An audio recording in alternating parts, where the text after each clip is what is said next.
Hey guys, Telegram Sam here. If you don't already know, I have an Instagram. It's Telegram underscore Sam underscore vinyl. So if you're on Instagram, check me out on there. But in today's video, we're just doing a recent vinyl pickups where I show you guys the records I've gotten these last 2 weeks. As usual, we'll start off with the 7 inches. First off, we have All Around the World, backed with Carnaby Street by The Jam. I'm always on the lookout for stuff by The Jam, and I never see it. And then this is the first time I've ever seen anything by The Jam out in the wild. And this is an original 1977 UK press. I would describe their music as revival mod, punk, power pop. This was released between their debut album In the City and their second album, This Is the Modern World. I'm still always on the lookout for them. They're just one of those bands, everything they've released and I've heard from them, I've loved. And I'm just happy to have an original UK 7-inch of one of their earliest singles. So really stoked to find that. This one I kind of just took a gamble on. It just looked interesting, and I was familiar with one of the songs that are on this. This is Poison Ivy, backed with My Heart Won't Believe It by the Volcanes. I believe that's how you say that. This is original 1965 US press, and this was rock, surf, pop, I would say. From the research I could find on this band, there's not a lot of info about them. They only released 7 singles between 1962 and 1967. From what I've seen, they all kind of just look like they were session musicians that kind of just formed this band, put out a few singles of some popular songs, and then that was that. But the song that sold me on this is the song Poison Ivy. The version I know of that song is the version that the Coasters did, which is fantastic.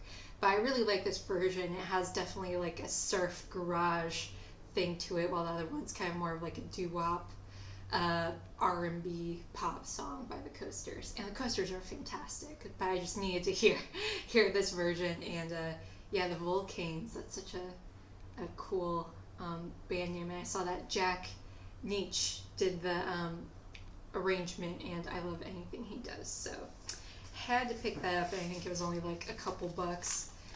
This one's really cool. I've always seen these, and I've always wanted to start collecting them since it's a volume of these little comps. But this is Dope, Guns, and Fucking in the Streets, volume 11. This is a 1997 US press, and this is a series of hardcore noise punk rock comps. It originally started in 1988. That's when Volume 1 came out, and the most current volume, Volume 14, came out in 2018. The only band I know on this is Rocket from the Crypt. They do Tiger Mask on here, but you have Calvin Crime, Fight Song, and then side 2 has Gaunt, their song Kiss Destroyer, and Servatron, Matrix of Perfection. This one just came on white label with Dope 11 on it. But yeah, I was super excited to find this. I always hear about these in the punk hardcore world, and I've never seen one, and I just instantly had to grab it as soon as I saw it. So excited to have that. Would eventually love to have all of them. And this one's a really cool find. This is Joe's Garage, or El Jorge, or Garage del Jorge, by Frank Zappa. This single originally came out in 1979, but this is a 1980 Spanish press. This is hard rock, prog, I would say experimental. This is from Act 1 of Joe's Garage, Joe's Exploits. The songs on here are Joe's Garage and Catholic Girls.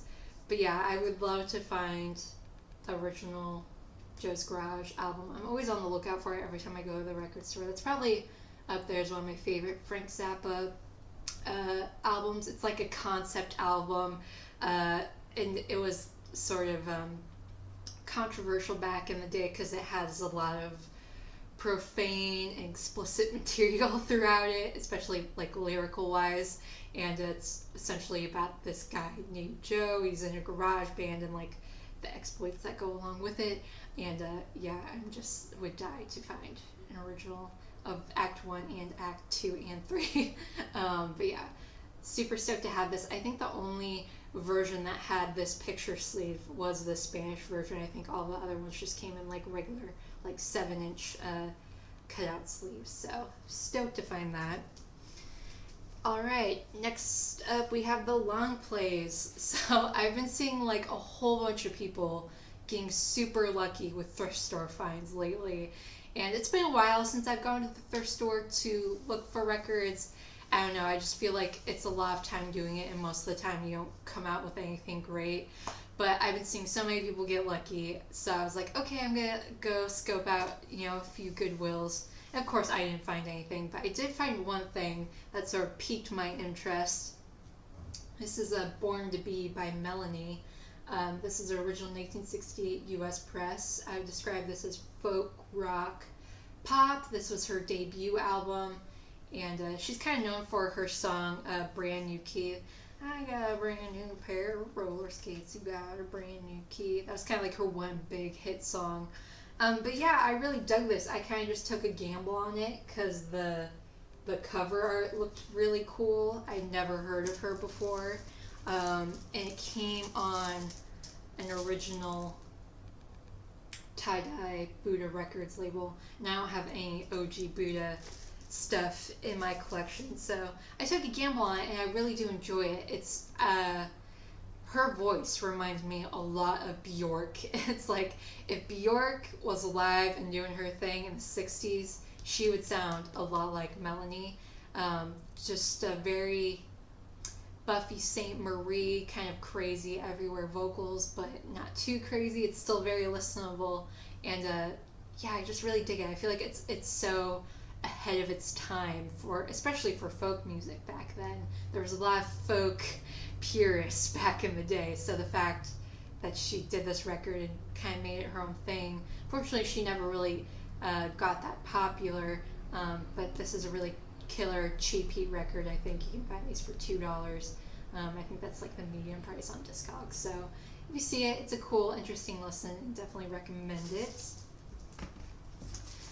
Next up, we got live Fela Ransom Kuti and the Africa 70 with Ginger Baker. This originally came out in 1971, and this is a 2022 European press. This is Afrobeat, jazz, funk, soul. Fela Kuti is one of those artists I've been trying to get into, and I saw that they recently reissued these, and I just had to get it. And of course, Ginger Baker is just a legend, drummer of Cream, famously, and just one of the greatest drummers ever. And yeah, this is just the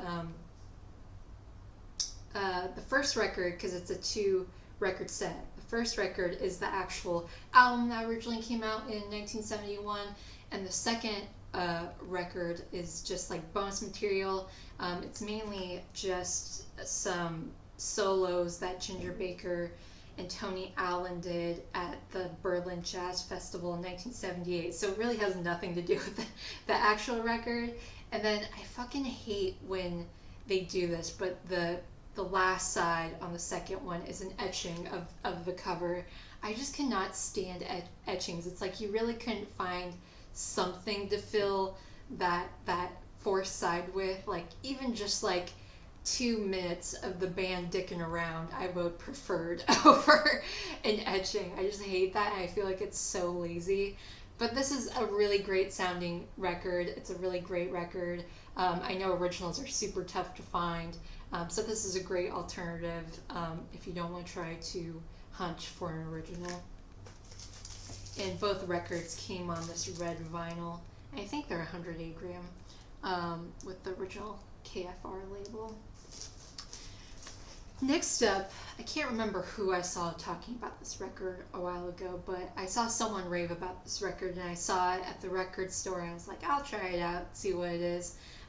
This is Sweet for Max Brown by Jeff Parker and the New Breed. This is a 2020 US press. I would describe this as avant-garde, jazz, fusion, funk music. This is their first and currently only album from this group. I really love this. It's just a fusion of all of the genres I love. There's a bit of rock, there's a bit of You can definitely hear like some hip hop sampling influences, jazz, funk, soul. I just love this, and this was super cheap. I think it was like 18-20 bucks, still brand new. Yeah, just super killer. If you see this and you're into that sort of stuff, you will really love this album. And this one just came on black vinyl, and this is on the None Such label. Next up is a soundtrack I have been wanting for a while. This is Performance original motion picture soundtrack. This is the original 1970 US press. I describe this as a comp of like psych rock, blues, funk. It has a little bit of everything on it. From what I've heard from people, I haven't seen this movie yet because I've heard it's kind of bad. It's one of those things where it's a bad movie but it has a killer soundtrack. But you have everyone from Randy Newman, Ry Cooder, Buffy Sainte-Marie, Mick Jagger does a tune on here. More Ry Cooder, Last Poets. I love the poem they do. That's really killer. Mary Clayton and Jack Nitzsche also arranged and produced this album, and Randy Newman conducted a lot of the songs on here. So yeah, this is such a killer soundtrack. I really, really dig it. It makes me want to watch the movie just to see what it's all about. But I believe Anita Pallenberg was also in it besides Mick Jagger, so I'll probably do that one of these nights. And then this one just came on black vinyl with the puke green Warner Brothers label. And next up, this one's kind of funny because this is Same Old Bollocks, Here's the Sex Pistols. And shockingly, considering how big of a punk fan I am, I don't have any Sex Pistols in my collection. So I originally grabbed this thinking this was Nevermind the Bollocks, Here's the Sex Pistols, because I just saw the cover and just immediately assumed that's what it was without really looking or reading it. And when I got home, I was like, Same Old Bollocks, what? And then, I saw the back. It says the legendary Santiago concert. But this is a 2018 UK bootleg punk rock, if you're not familiar with the Sex Pistols. But this was a concert radio broadcast from Chile that they did during the Filthy Lucre tour during 1996. This is actually probably one of the greatest bootlegs, or greatest sounding bootlegs that I have in my collection so far and that I've heard. It sounds really good, and the band sounds awesome. It sounds better than a lot of the stuff I heard, or at least the concert stuff I've heard from them that they did in the 70s. They sounded really put together. Johnny Rotten sounds amazing. This is probably the closest you're going to get to a really great sounding concert performance from mostly the original Sex Pistols lineup. So this is really cool. Again, I think I only paid like 20 bucks for this. Very stoked to have it. Still need to get Nevermind the Bollocks, but it'll eventually happen. And it came on this bright yellow, sort of translucent vinyl. And next up, I know this was something I saw Cosmic Brian talk about. If you don't know who Cosmic Brian is from Cosmic Vinyl, you should definitely go check out his channel. I love his stuff. He has such a great, fun, like quirky personality. I wish I had like half the personality he had. And he's just introduced me to so many great albums and artists. He loves like 60s bubblegum pop, psych, hard rock, funk, punk. He loves like a little bit of everything. I'll link his channel down below, but I originally heard him talk about this band, and I would stream them on Spotify, but I finally found a really nice copy of this album. This is the self-titled album by Mint Tattoo. This is original 1969 US press. I've described this as hard rock, blues, psych. Couldn't really find much about this band from the research I did. This was the only album they ever released. But yeah, it's just such a killer album, especially the first side. The first side rips. I love that first side. The second side kind of becomes a bit of a snore fest, but still killer. I think it's definitely worth it. I think I paid, again, like 15-20 bucks for this, and it's in really stellar condition. And if you love all the genres, you'll really dig this album. And this one just came on a Black Dot Records label. Next up, I'm so excited to have this album in some sort of version. I've been holding out for a while for original copy, but I just know it's just going to be really hard to find, so I settled for this music on vinyl copy of the Baby Huey story, The Living Legend by Baby Huey. This originally came out in 1971, and this is a 2016 European reissue. A great sort of combo of funk, soul, little psych elements to it. But if you don't know the story about Baby Huey, he unfortunately died before this album came out. So this was released on the Curtom label, so his manager and Curtis Mayfield kind of put together what Baby Huey already recorded and add some backing musicians to it, and were able to put out this album in his remembrance. And the gatefold actually has some newspaper clippings about his death and his legacy. But yeah, this is such a well-known cult album. It didn't do well when it initially was released, but it sort of gained a cult following, especially in hip-hop. The song Hard Times has been sampled by groups like A Tribe Called Quest, Ice Cube, Ghostface Killah. That's such a great song. And he also does killer covers of California Dreamin' and A Change Is Gonna Come. I love the monologue he does in A Change Is Gonna Come. It's so killer. But yeah, if you find this or if you see this out in the wild and you don't have it yet, you need this in your collection. Again, I don't care if you just straight up listen to like 70s polka music. You need to have this in your collection. It's such a killer record. And yeah, definitely check Baby Huey out and this album if you aren't aware of it. And this just came on a black vinyl with the Curtom label. Alright, so that was all the stuff I have bought myself. These next albums are albums that Christian, CGC Vinyl Guy, he always hooks me up with stuff that I need in my collection. I'll link his channel down below too. He has a great channel. But yeah, he sent me a few more records. First one is I, Robot by the Alan Parsons Project. This is the original 1977 US press, great rock, prog, art rock.